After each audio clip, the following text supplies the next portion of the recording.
Dios Todopoderoso, nuestro Padre y gran Pastor, el buen Pastor. Aquí estamos, Señor, frente a esta palabra tan desafiante para mí y para todos, esperando, Señor, que tu Espíritu nuevamente nos guíe a toda verdad, que tu palabra pueda brillar en esta mañana. Señor, que yo mengüe y tú crezcas, que tu palabra pueda ser recibida, porque tu Espíritu sea quien la envíe a nosotros y que podamos estar sintonizados contigo, oh Señor, de tal manera que nada nos distraiga, que estemos atentos y que hoy, Señor, nuestras vidas puedan ser fortalecidas y renovadas. En el nombre de Jesús, amén y amén. Pues bien, amados, en el día de hoy vamos a continuar nosotros nuestra serie. Ustedes saben que iniciamos ya hace un mes más o menos de sermones con el tema Yo soy de Jesús, su significado y sus implicaciones para nuestras vidas. Y hemos visto 3 de ellos, de los 7. Yo soy el pan de vida, yo soy la luz del mundo, yo soy el camino, la verdad y la vida. Y hoy vamos a ver 2 que no podemos separar, que están aquí en Juan capítulo 10. Yo soy la puerta y yo soy el buen pastor. Bueno, lo primero es que, amados hermanos, este pasaje es desafiante para mí y para cualquier pastor. Yo diría para cualquier líder religioso, porque como ustedes habrán escuchado y van a escuchar otras cosas, este pasaje dice cosas bien fuertes, bien demandantes, diría yo, para cualquier pastor, aunque se habla de Jesús sobre todo. Pero Jesús se va a referir a otros también pastores o líderes religiosos, y por tanto vamos a ver cosas bien demandantes, bien fuertes esta mañana, tan fuerte que yo le dije al Señor, Señor, si es posible, pasa de mí esta copa. Pero que no puedo evadirla. La palabra de Dios está ahí.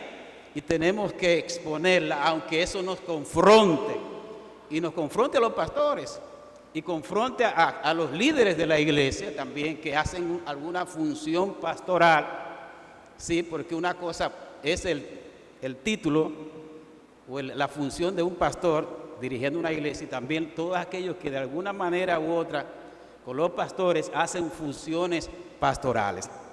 Bien. Vamos a ver un poco el contexto, siempre es importante el contexto. Lo primero es que este relato ocurre después de la sanidad del ciego de nacimiento, que ustedes lo pueden buscar, está en el capítulo 9 del Evangelio de Juan. Es un relato extraordinario, hay muchas controversias allí, hemos predicado sobre eso. Y yo les animo a que puedan leerlo al paso en su casa. No tenemos tiempo para ver todo lo que pasó allí en el capítulo 9 con ese ciego que lo sometieron a un interrogatorio por todos los lados, y él pudo salirse y sobre todo fue salvado y fue sanado, que es lo importante. Pero los fariseos y las autoridades judías no se portaron bien. Hasta expulsaron de la sinagoga al ciego, fíjense, y Cristo lo recibió y lo rescató. Y hubo una serie de cosas allí, y inmediatamente termina ese evento de la sanidad del ciego de nacimiento. Entonces comienza este capítulo 10 del Evangelio de Juan.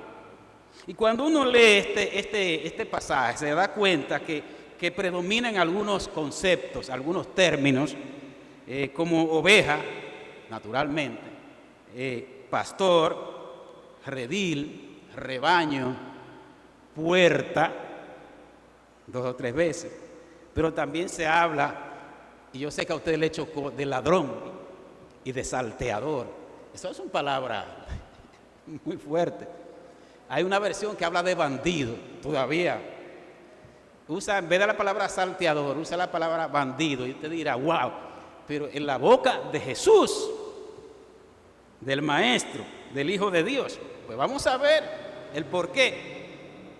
No vamos a decir si tiene o no razón del calificativo, lo vamos a ver que sí. Porque el Señor no se equivoca, es lo que dice, eso es. Y vamos a hablar un poco del concepto de oveja y de pastor, de pastoreo, para que nos ubiquemos un poco. Fíjense, voy a dar este dato. Las ovejas y el pastoreo podemos decir que eran una parte importante de la economía y la cultura del antiguo cercano oriente. Y el papel del pastor era una parte vital de ambos. Cuando las ovejas no estaban pastando, se encerraban en unos lugares o recintos llamados rediles, el redil,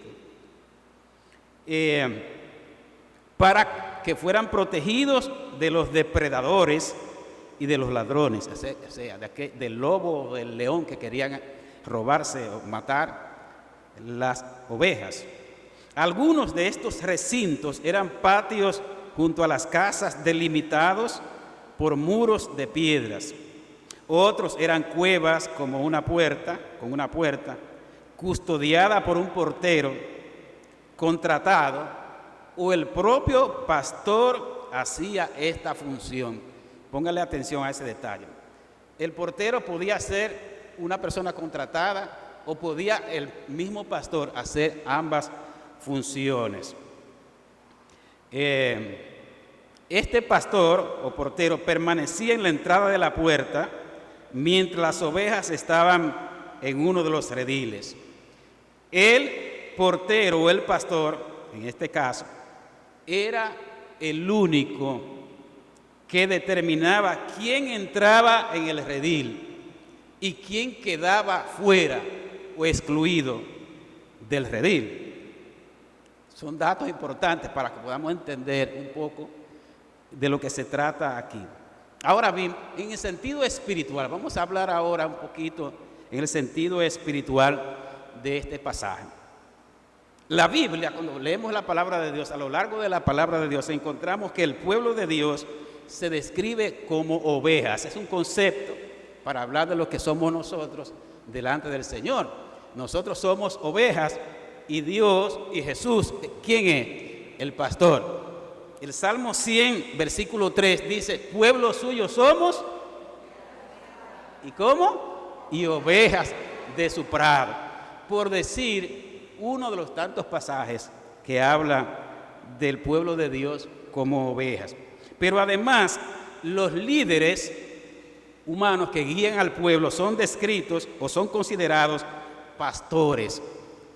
¿Quiénes hacían funciones pastorales? Los reyes.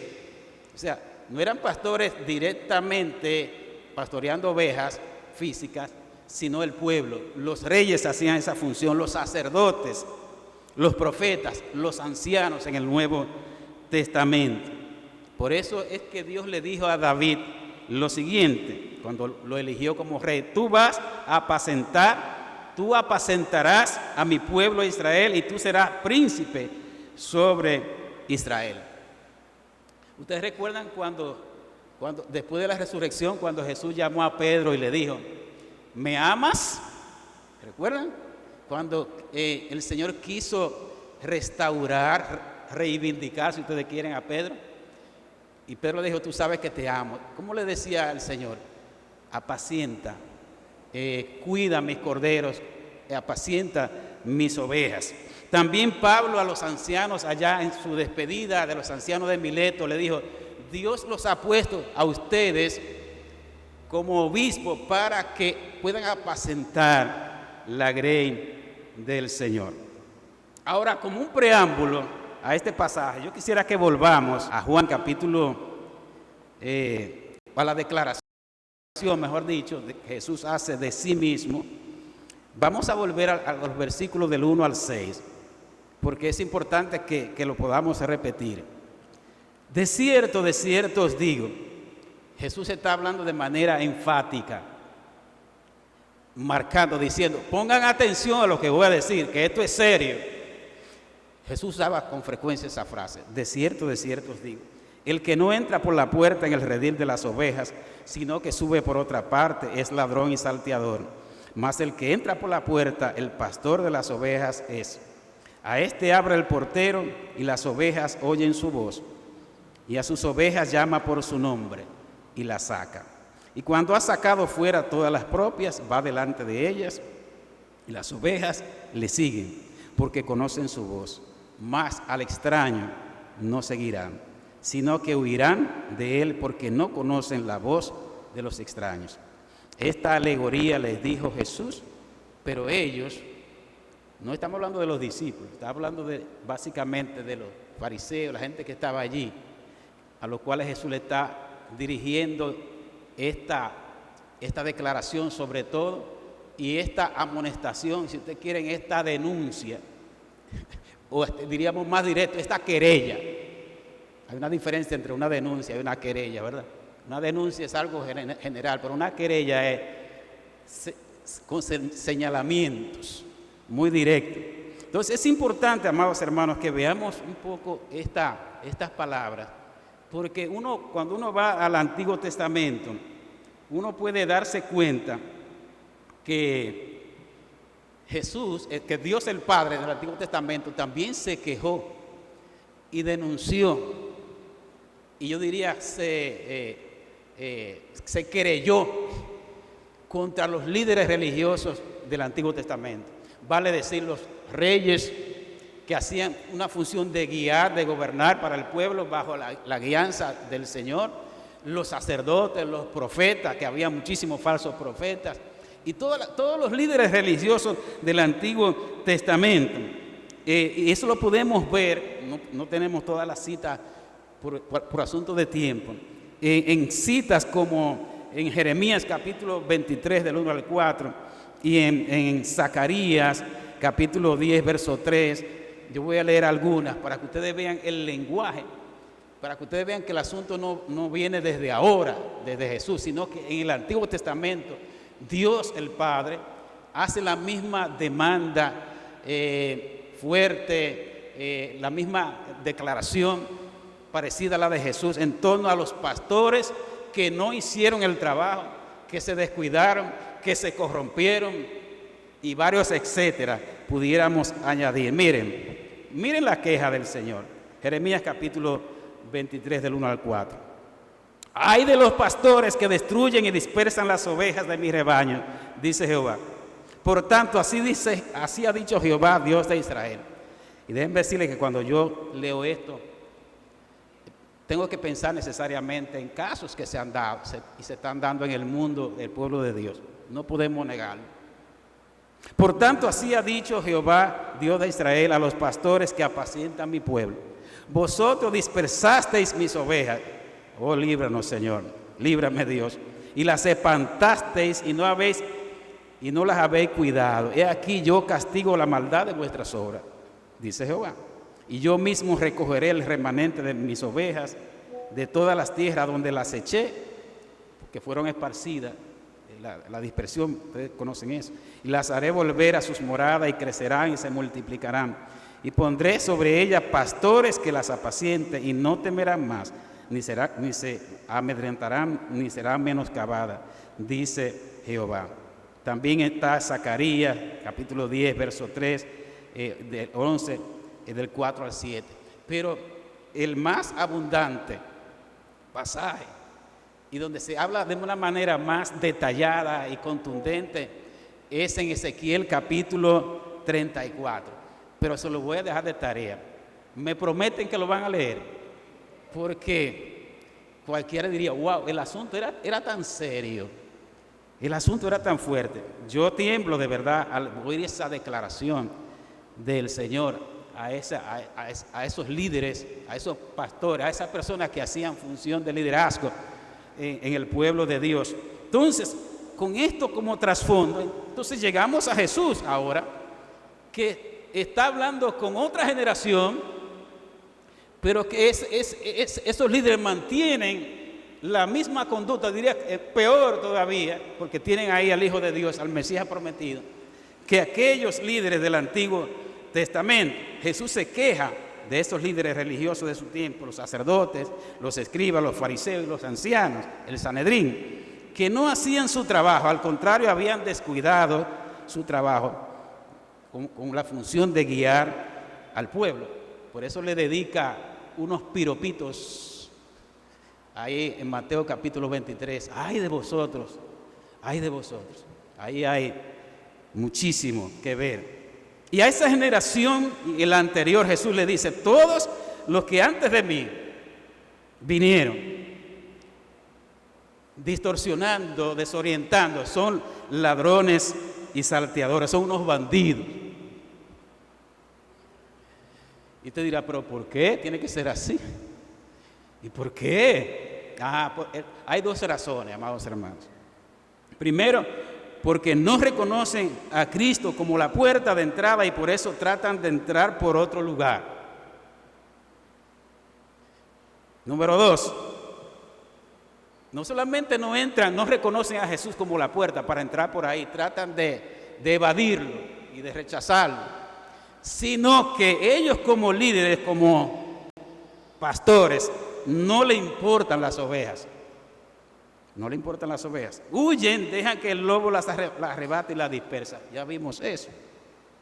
Entonces, es en ese contexto que Jesús entonces se levanta a él con toda autoridad, con las cualificaciones, porque él tiene la autoridad y tiene el derecho. Miren qué interesante, cuando uno tiene testimonio, cuando uno tiene una identidad clara, puede hablar con autoridad. Pero si usted no tiene testimonio, usted no puede alzar la voz, no puede hablar duro. Pero Jesús se levanta en medio diciendo, contrastando su liderazgo, vamos a decir su pastoreo, en relación a lo que hacían los de antes y diríamos los de ahora, y se levanta y dice: yo soy la puerta. Yo soy la puerta. Y esta declaración se parece un poco a la de yo soy el camino. ¿Se recuerdan que vimos? Jesús nos dice: yo soy una puerta. Algo indeterminado. La puerta no es la iglesia. Qué bueno que esté abierta, que entren todo el que quiera venir a buscar del Señor. La puerta no son los líderes religiosos.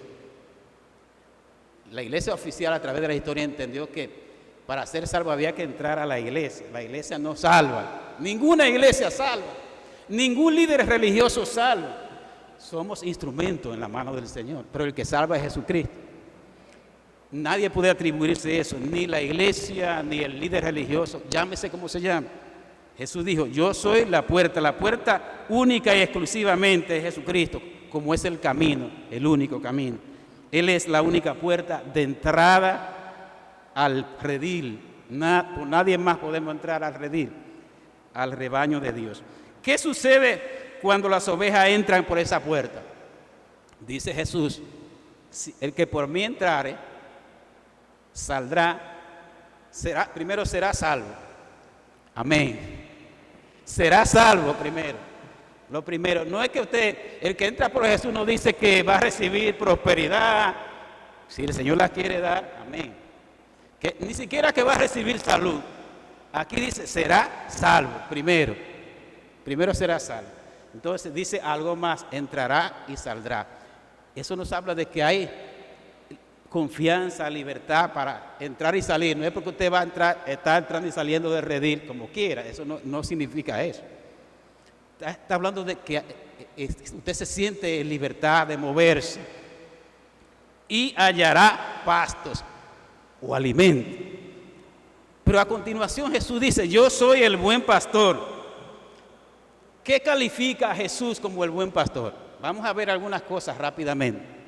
¿Por qué es el buen pastor? No solamente dice que es pastor, sino el buen pastor. Primera razón.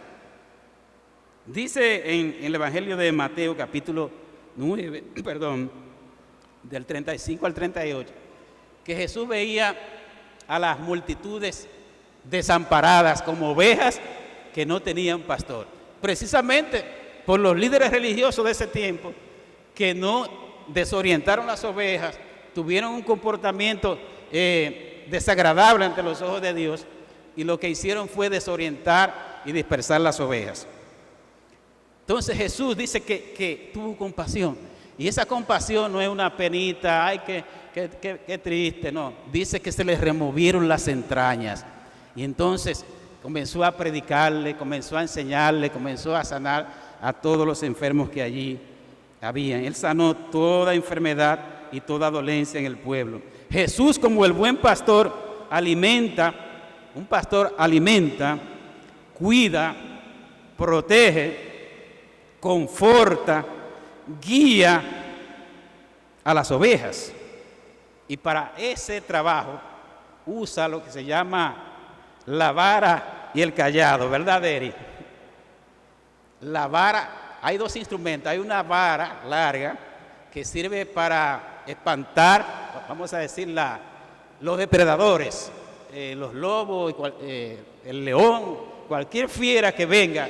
El pastor con esa vara los defiende, y también le sirve de guía de alguna manera a las ovejas. Pero el cayado es también un bastón que tiene una especie de un gancho, no sé si ustedes lo han visto, que eso le sirve al pastor para rescatar las ovejas, para enderezarlas si se están desviando. Es decir, que ambos instrumentos son usados por el pastor para hacer su función, para hacer su trabajo. Atención, amados, el buen pastor Jesús tiene una relación muy personal y familiar con sus ovejas. Les pone nombre y las llama por su nombre. ¿No le parece eso maravilloso? Saber que el Señor nos conoce por nuestro nombre. Y dice Isaías, te puse nombre, mío eres tú. Es decir, que hay un detalle del Señor para nosotros. Nos conoce por nuestro nombre, nos llama por nuestro nombre. Gloria a Dios. Jesús, como el buen pastor, va delante de las ovejas, franqueándole el camino, y las ovejas le siguen porque confían y dependen de Él. Eso es importante. Va adelante, no detrás, va adelante. Porque las ovejas, lamentablemente, se descarrían fácilmente. Entonces el pastor necesita ir delante, franqueándole el camino para que las ovejas le sigan. Jesús, oigan bien, tiene un detalle importante que nos da un mensaje especialmente a los pastores. Vino a dar su vida por las ovejas. Él no fue forzado ni obligado a hacerlo, sino que lo hizo de manera voluntaria. Él mismo dice, nadie me quita la vida, yo la entrego para volverla a tomar. Pero no solamente que vino a dar su vida, sino que le vino a dar vida a las ovejas. ¿Y qué vida, señores? Vida en abundancia. Mientras el ladrón vino a hurtar y a matar y a destruir, podríamos hablar mucho de eso. Él dijo, yo he venido para que tengan vida y la tengan en abundancia. Entonces, cuando yo veo al pueblo de Dios así, como amargado, como no gozoso, digo, ven acá, ¿y dónde está la vida en abundancia que tiene el pueblo de Dios? Amados, Dios nos ha dado vida en abundancia, vida plena, no una vida de amargura, aunque haya prueba, tribulación, dificultad. La vida cristiana es una vida plena, una vida de esperanza, una vida de seguridad. Finalmente, hay una pregunta. ¿Quiénes son las ovejas del Señor? ¿Y cómo se comportan? ¿O cómo deben comportarse? ¿Quiénes son las ovejas? No todo el mundo es oveja del prado del Señor. Hay ovejas y hay cabritos. No lo digo yo. No solamente eso, dice la palabra que al final de los tiempos el Señor va a dividir en dos. A la derecha van a estar las ovejas y a la izquierda van a estar los cabritos. Y cada uno tendrá un destino eterno diferente. Así que ya ustedes saben. Las ovejas Los cabritos primero no obedecen al pastor. Las ovejas son aquellas primero que han sido llamadas por el Señor y han respondido en arrepentimiento y fe y le siguen. No es que usted diga que es oveja del Señor y no sigue otra cosa, sigue el mundo, sigue la carne, sigue al maligno. No, usted no es oveja, usted es cabrito. Las ovejas, yo le dije que tú es fuerte, aunque me desafía a mí sobre todo. Las ovejas, dice el mismo Jesús, escuchan, conocen y siguen la voz del pastor, porque confían en él y dependen de él, ya lo dijimos. Y esto, Jesús termina esta parte diciendo que hay otras ovejas, refiriéndose a los gentiles sobre todas las cosas. Hay otras ovejas que no son de este redil, o sea, está hablando en términos figurados del pueblo de Israel, donde el Señor lo mandó en inicio. Pero Dios tenía en su plan eterno también aquellos que no eran judíos, a los gentiles, para también tomar lo que Él quiera de ellos, para que haya un solo rebaño y un solo pastor. Y eso es maravilloso, porque lo que el Señor está diciendo, y lo dice en el libro de Efesios, que el Señor vino a derribar toda barrera de separación que había entre judíos y gentiles, y yo diría no solamente barreras de nacionalidad, sino toda barrera que pueda impedir que nosotros seamos uno en Cristo Jesús. Así que no importa el idioma, la cultura, la raza, el Señor vino a congregar de todas las naciones de la tierra para hacer, mediante su cruz, mediante su sacrificio, unir en Él a todas las naciones de la tierra. Y me encanta cómo Apocalipsis, el autor allá cuando en capítulo 7, dice que él vio un gran número de hombres y mujeres vestidos de blanco, de seres ya en la presencia del Señor, que estaban vestidos de lino blanco y resplandeciente. Y dice que eran de todo pueblo, linaje, lengua y nación. O sea que no había allí, estaban todas representadas, pero estaban delante de la presencia del Señor. Amados hermanos, qué maravilloso es ser oveja del Señor. Qué maravilloso es poder decir: Jehová, tú eres mi pastor, nada me faltará. Tú eres mi pastor, nada me faltará. Pero para que Él sea nuestro pastor, Dios, Jesús, sea nuestro buen pastor, nosotros tenemos que ser ovejas y comportarnos como ovejas. También oír al Señor, obedecer al Señor, no apartarnos del redil, no estar coqueteando por ahí. Saben que hay una amenaza, ciertamente. Por ahí anda el depredador, el Señor lo reprenda, ¿verdad? Sí, andan los lobos rapaces que no perdonan el rebaño y que nosotros tenemos que estar velando. Hay pastores en la iglesia, sí, tenemos al gran pastor y obispo de nuestras almas, dice Primera de Pedro, y hay pastores en la iglesia, hay líderes, pero también cada uno tiene que hacer su papel como oveja del gran pastor de nuestro Padre Celestial. Póngase de pie.